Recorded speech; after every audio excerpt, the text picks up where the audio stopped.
कुषाणों के बारे में, यानी कि कुषाण है कौन, कहां से आया, उसकी उत्पत्ति का क्या संदर्भ है और भारत में किन किन क्षेत्रों पे वो शासन करता है और किन किन शासकों के मार्फत कुषाण इतिहास को हमें समझना है। तो देखिए इस क्रम में सबसे पहले हम समझ लें कि एक मध्य एशिया का एक जगह है जेक जार्टिस प्रदेश।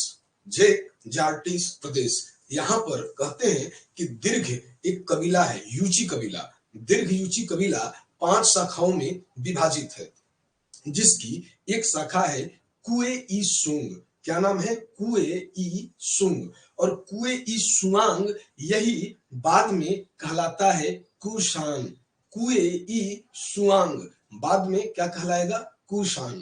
यानी कि इन 5 दीर्घ यूची कबीले से एक प्रमुख कबीला कुए ई सुआंग जो निकलता है वही बाद में कुषाण के नाम से जाना जाता है। भारतीय ग्रंथों में कुषाणों के लिए एक विशिष्ट नाम का प्रयोग किया गया है। नाम है ऋषिक, यानी कि ऋषिक कहा गया है किनको? कुषाणों को। दूसरी चीज, हम जब आगे बढ़ते हैं तो हम पाते हैं कि कुषाण राजवंश का जो संस्थापक है वो है कुजुल कटफिसेस। यानी कि इस शाखा में, जैसे ध्यान से समझिएगा, यहां मैंने लिखा कुषाण राजवंश, फिर मैंने लिखा जार्डिस प्रदेश, दीर्घ यूची शाखा 5 भागों में विभाजित। इसी शाखा से एक शाखा है कुए ई सुआंग, इसे ही कहा गया कुषाण।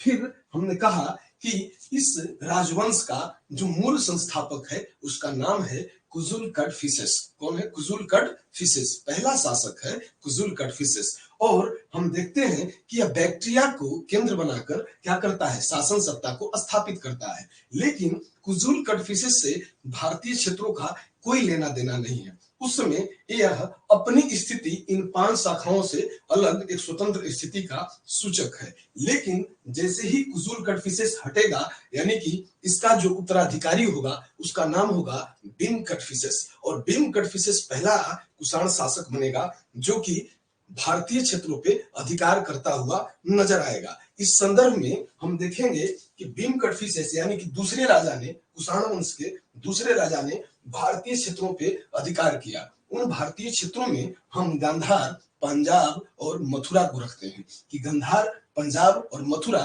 बिम कटफिसेस के द्वारा क्या किए गए? अधिकार में लिए गए। लेकिन मैंने कल इसके संदर्भ में कुछ एक बातों को और भी आपके सम्मुख रखने का प्रयास किया था। जैसे मैंने बताया था कि ये जो कुषाण राजवंश है, जो पहला शासक कुजुल कटफिसेस है, इसके साथ एक विशिष्ट चीज जुड़ी हुई है जो बार बार परीक्षा में पूछी जाती है। वह विशिष्ट चीज क्या है कि तांबे के सिक्के की जो चलन में लाया, तांबे के सिक्के या तांबे के सिक्के का प्रचलन किसके द्वारा किया गया? इसी के द्वारा किया गया। तो तांबे के सिक्के का प्रचलन के लिए साथ ही हमने जाना कि कुए ई सुआंग, जिसे बाद में कहा गया कुषाण, और इस कुषाण वंश का स्वतंत्र संस्थापक के रूप में कुजुल कटफिसेस दिखाई देता है, जो बैक्ट्रिया को केंद्र बनाकर कुषाण राजवंश की सत्ता को स्थापित करता है या एक स्वतंत्र शासक की तरफ व्यवहार करता है। लेकिन इसका भारतीय क्षेत्रों से कोई लेना देना नहीं है। वहीं इसका जो उत्तराधिकारी यानी कुजुल कटफिसेस का पुत्र बिम कटफिसेस जब शासन सत्ता को संभालता है तो क्या करता है? वो भारतीय क्षेत्रों पे अधिकार करना शुरू करता है और भारत के 3 प्रमुख क्षेत्रों पे वो अधिकार करता हुआ दिखाई देता है। और भारतीय जो स्रोत हैं इस चीज की गवाही देते हैं कि बिम कटफिसेस ने गांधार, पंजाब और मथुरा इन 3 इलाकों पर क्या किया? अधिकार किया या उनको अपने अधीन रखा। तो समझिएगा शुरुआत कैसे हो रही है कुषाणों की। ठीक है, अब ये सारी चीजें जब आ जाएंगी आपके अंदर तो हम बिम कटफिसेस के बारे में कुछ एक जानकारियां और आपको देंगे। जैसे हम बताएंगे कि बिम कटफिसेस कुषाण राजवंश का भारत में वास्तविक संस्थापक था। इसकी बात मैंने कल की थी, जो लोग क्लास में रहे होंगे वो समझे होंगे।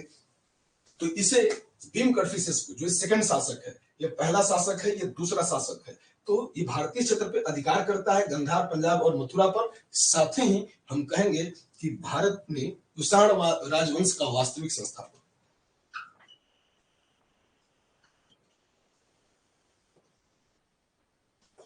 कुषाण राजवंश का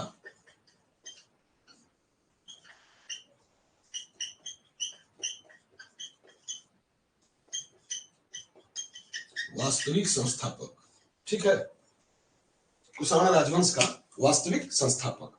दूसरी चीज, जब इसके हम आगे बढ़ते हैं तो हम देखते हैं कि बिम कटफिसेस ने तांबे की मुद्रा पर एक तरफ शिव, एक तरफ नंदी या त्रिशूल, साथ ही नंदी त्रिशूल के दूसरी तरफ उसने माहेश्वरा शब्द को अंकित कराया है। कहां? अपने सिक्कों पर। यानी कि बिम कटफिसेस भारतीय परिवेश में जब भारतीय क्षेत्रों को अधिग्रहित करता है तो भारतीय संस्कृति से खुद को प्रभावित होने से नहीं रोक पाया, और भारतीय धर्म जिसे हम शैव धर्म के नाम से जानते हैं उसका ये अनुयायी दिखाई देता है। तो हम लिखेंगे कि बिम कटफिसेस शैव धर्मानुयायी, ध्यान रखिएगा, शैव धर्मानुयायी।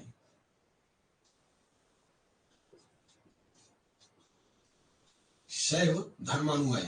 अब शैव धर्मानुयायी है, अब इस बात की पुष्टि कहां से हुई? तो हम बताएंगे इसने क्या किया, इसके सिक्कों पर